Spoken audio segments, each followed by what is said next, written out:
recording? All right, stand by. In 5, 4, 3, 2, 1. Shalom, everyone, and welcome to this weekly update that we have now been doing pretty regular for several months. And it's especially good because we hear firsthand what is going on in Israel, what's going on with the army, how things are developing, and a lot of questions that people are asking. And so we have Gilla Treibich. Many of you know Gilla from many times at GLC, many trips. And then we have Roy Shaposhnik, who is the head of the Barak Brigade, which is this brigade association. He's also the Sagan, or the deputy commander of the Reserve Brigade attached to Barak. That is all men from Barak. Okay. Now y'all have got a new chief of staff, right? Mazel tov to us. And tell me the changes that we have with the new chief of staff and how this is important. Gilla, do you want to start? Well, I'll start with saying that this is the first chief of staff from the armor brigade, since the armor forces, since Yom Kippur War. Since Yom Kippur, you're right. Yes. Yeah, the last one was Barak. No, he was the last one was Dado. Who's that? Dado was the last one. Dado, that's right. Dado, right. From the Yom Kippur War, exactly. Yeah. He was the last David Elazar, and that was in 1973. Was that Raphael Eitan? No. Raphael Eitan was paratrooper. He was paratrooper. Yeah. And a pilot. Okay. And what? I'm sorry? And a pilot. He was a pilot as well. A pilot, right. No, but he was not armored forces. And to me, that's very important because people from the armor forces have a much broader picture of the military than most of the others for years and years were either paratroopers. There were a couple of Golani. They were all foot soldiers. They're all infantry. And these operate in much smaller frameworks. The armor has a much bigger picture of the entire battlefield, of the entire theater. It's a proper discipline. It's a proper maintenance. That's right. It's a proper way of processing the things. Guys, it's not the infantry. It's the real army. The infantry is very good in special forces and in special missions. Correct. But to run a full military, to be aware of the full theater, and to be aware of the whole picture, infantry is not good. And we see it time after the other. We do have a new chief of staff. The official and ceremony. Let me just say one thing. Just a little comment about his name. I love the name. First of all, Eyal means strength. Oz ve'Eyal, right? Is big. It's strength. Zamir has two meanings. It's a name of a bird, but it's also the name of the future of Israel, of the redemption of Israel, like in the Song of Songs. And Zamir Gilla, the time of the Zamir is coming, which represents really the future and the redemption of Israel. What psalm is that? I beg your pardon? What psalm is that? It's a Song of Songs. Oh, Song of Songs. Okay, very good. Yeah, the time of the Zamir has arrived. Yeah, the time of the Zamir has arrived. All right. Which represent the people in Israel. You know it better as the bird, as the nightingale. But that was a late meaning that was attributed to the name Zamir. It was always considered as the future. Very good. It's a fantastic combination of the strength and the future. You can't ask for better. And you have to say that after his swearing in, he went to the Kotel, he went to the Western Wall, and he put a note there, praying for his success and for the success of the IDF. True. And for the return of the hostages. The important thing is that the official ceremony was yesterday, but he actually started to work already about a month ago. The first steps that he did yesterday, right after his official nomination, and when he got the rank, he immediately appointed new high positions, generals in the headquarters. He made some serious things that were stuck in the last 3 to 4 months. By the way, even on our own Barak 188 Brigade, our brigade commander got today the official nomination that he is going for 1 year of international national security studies. Yeah, and that means that. Where is he going? Do you know? That's not. We are not publishing that yet. Oh, okay. But we already got a new commander that is going to to replace Or Volozhinsky in this upcoming May. So this is a small example of things that he already came and he said, guys, I'm here to work, so I'm not going to play around.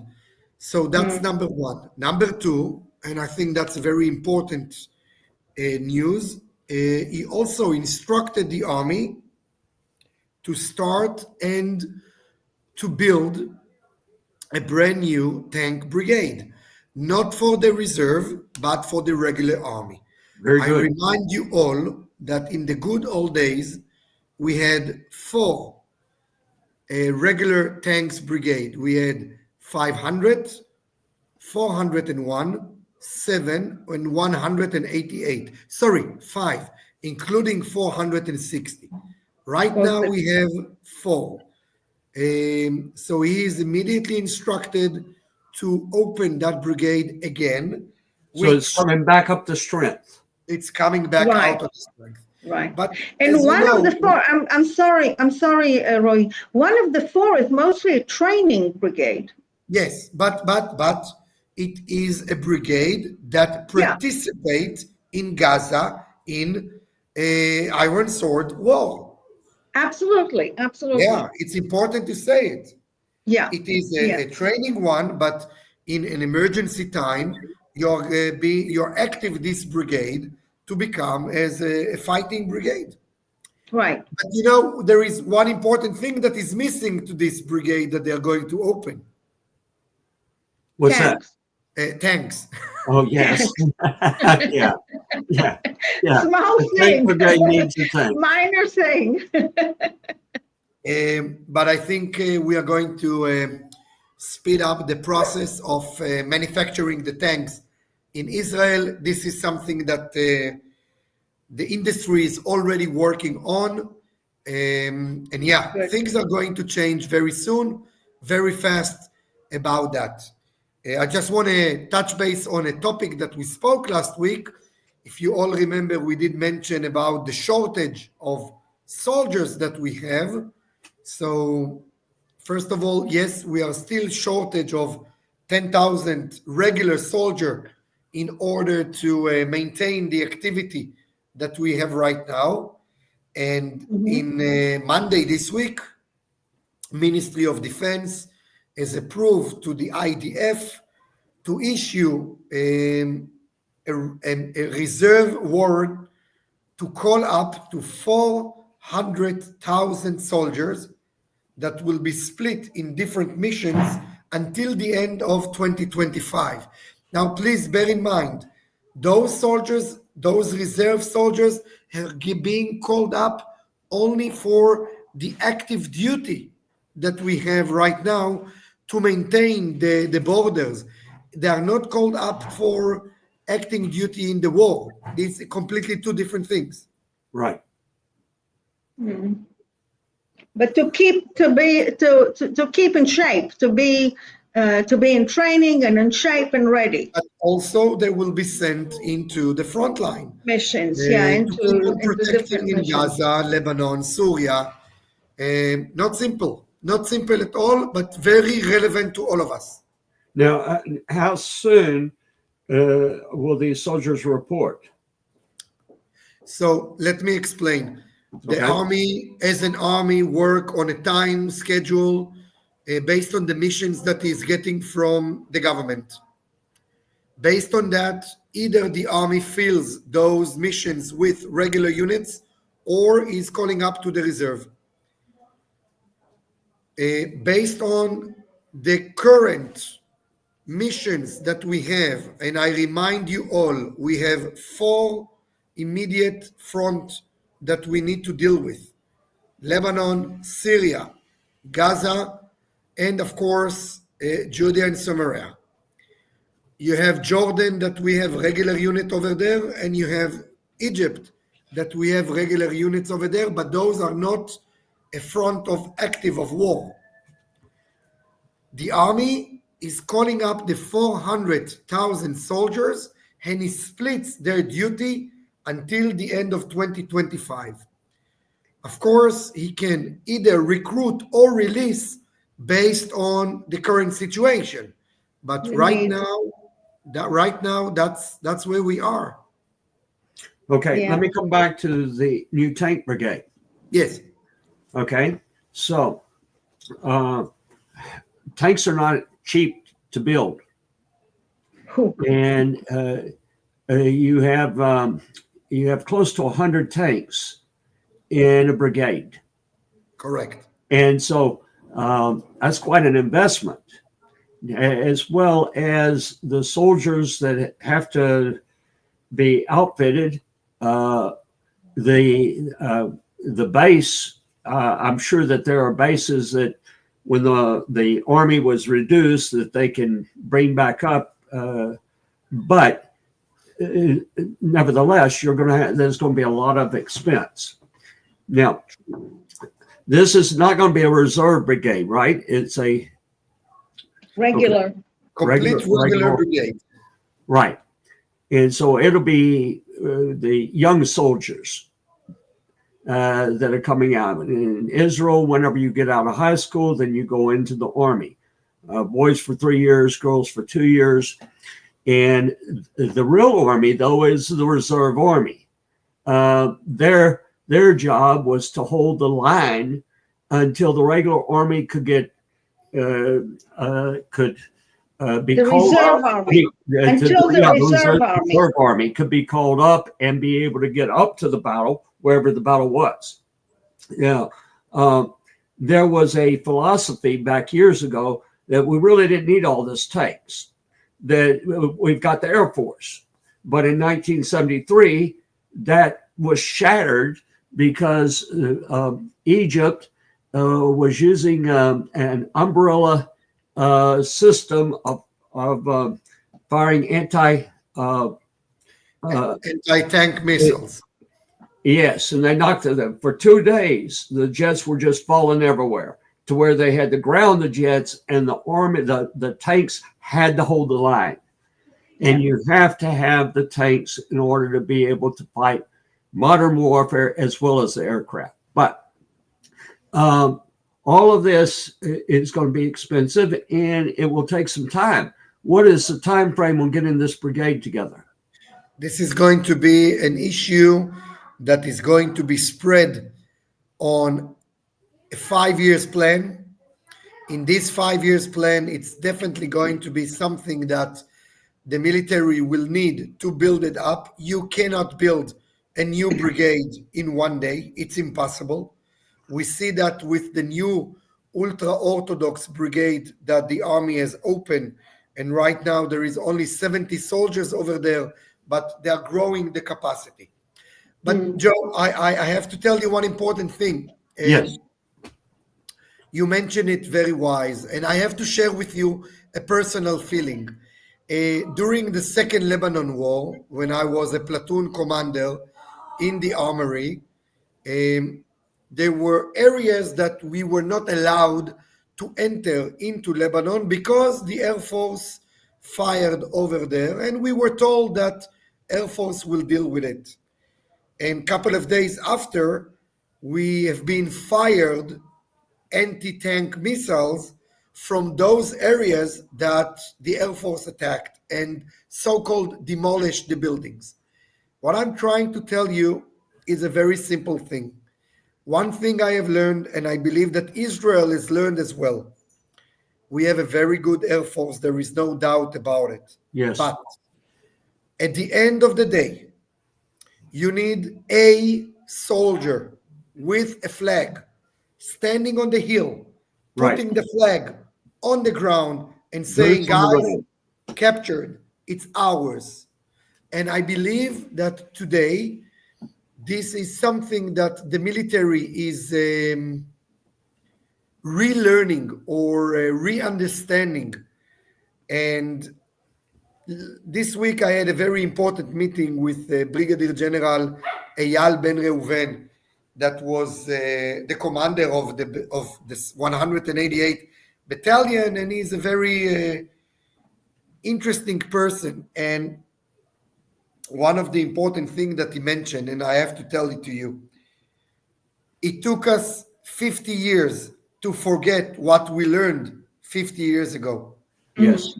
And the history is repeating itself over and over and over. And we are now. What was that? What was the last? What was the last war? Or let's say, what was his oldest war? First of all, his first war was 1973, Yom Kippur. Oh, was it? Oh my goodness! As a soldier. Okay.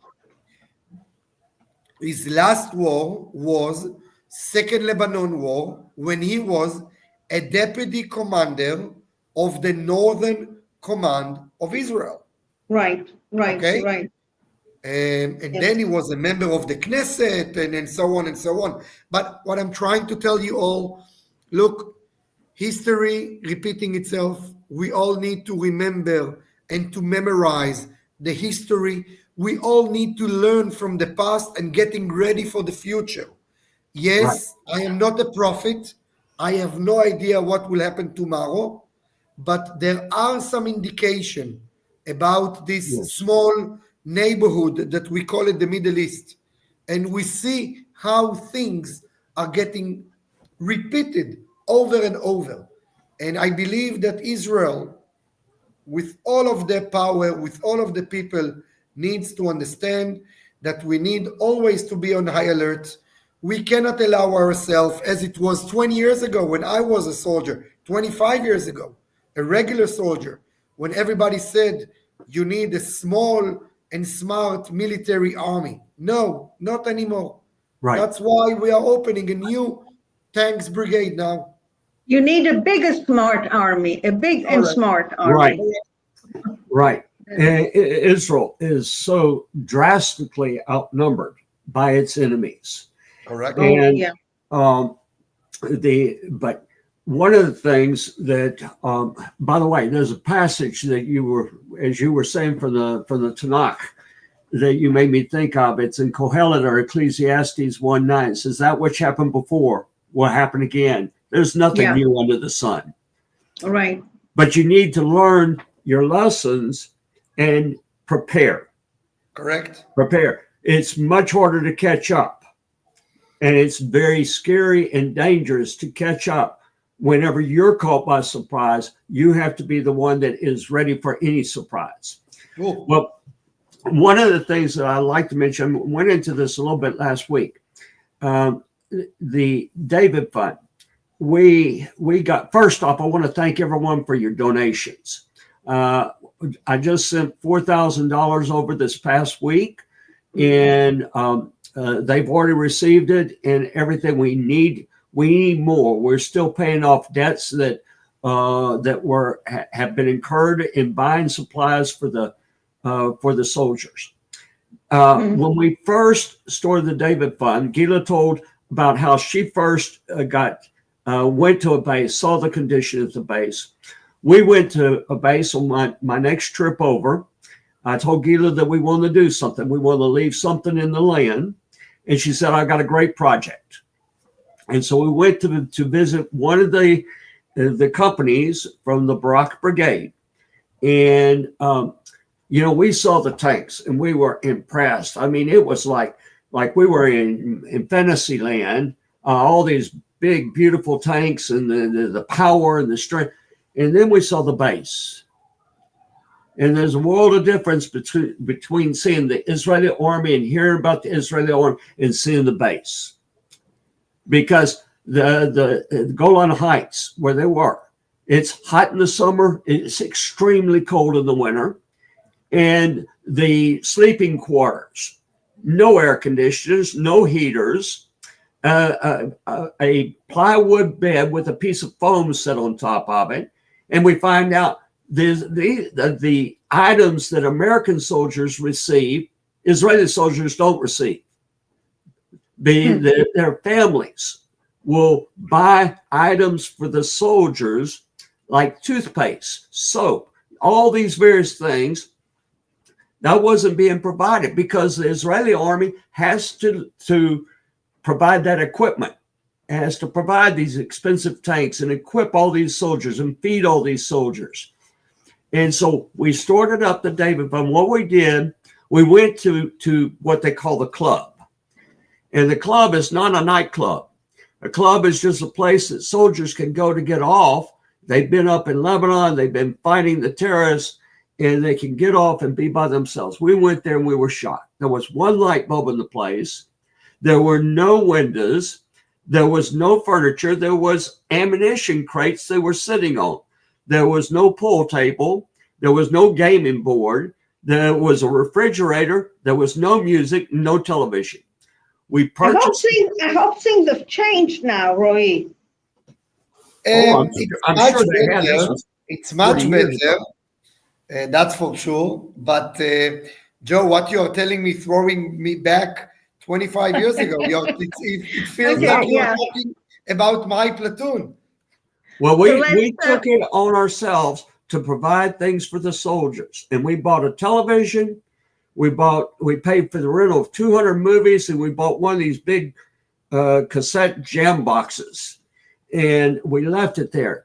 But we got asked after that. We bought the dining halls didn't have fans in them, not even fans, and so we bought fans for one battalion's dining hall, and we got asked, by another battalion if we would do that for theirs, but they wanted air conditioning and heat pumps, and so we didn't think we could do any of it, but we did over the years. Over $500,000 was raised. Basketball courts. Yes, we redid the basketball court in '53. The first fans, because there was no other money yet, were with Kobe Barak. Yes. He was General Kobe Barak. Yeah, General Kobe Barak, of course. Yes. Yeah. But that's how the whole thing started. Yeah. But we need biblically, we are, if you believe in Hashem, if you believe in God, you are called to stand with Israel. Okay? That's not even a question.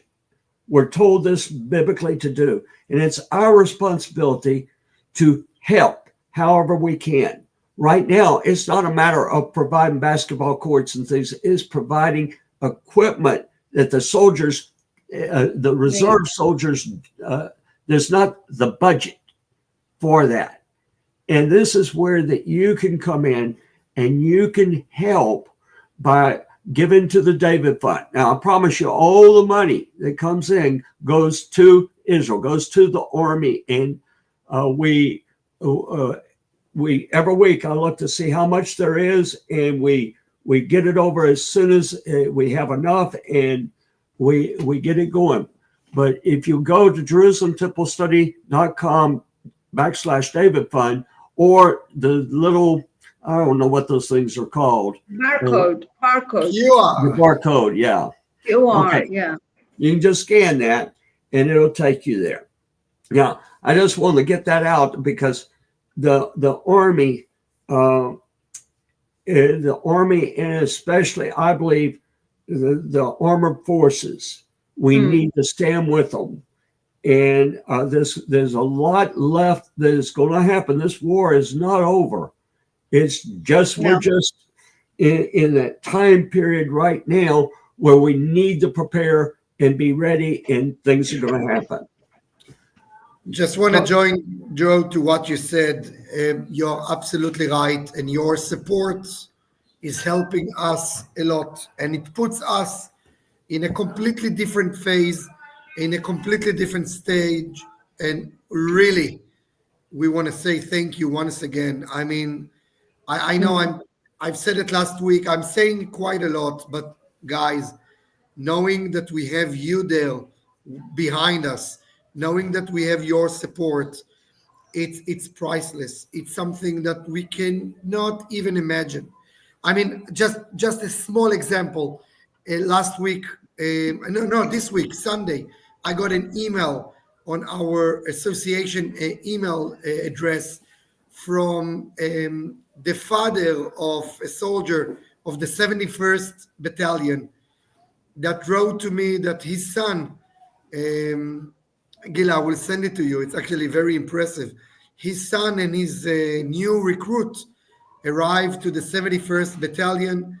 Yes, and they've got old helmets, and the rest of the battalion is with the new helmets that we bought them. And what can we do and how we can help?